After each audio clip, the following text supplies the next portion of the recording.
Okay friends, to get started on replacing this pulley, we're first going to have to remove the belt. To do that, I'm going to come right down to this area right here, and I'm going to grab onto the tensioner. I'm going to pull this counterclockwise. That's going to relieve tension, and now we can slide it off of the idler pulley.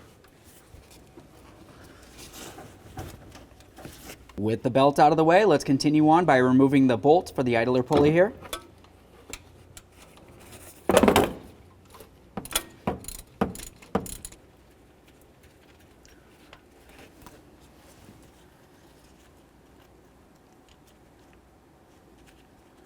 Let's remove the spacer.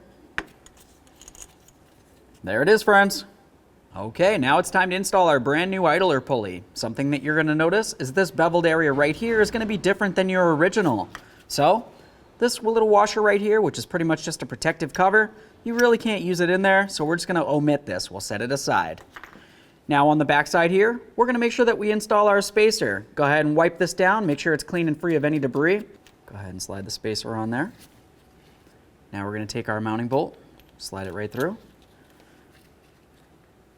We can reinsert this. If your O-ring's broken, it's not that big of a deal. This essentially just holds everything together while you're putting it together. There we are. Now we're going to line this up with where it belongs on the engine. We'll start screwing it in. Now we're just going to bottom this out, and then we can torque it to 37 foot-pounds.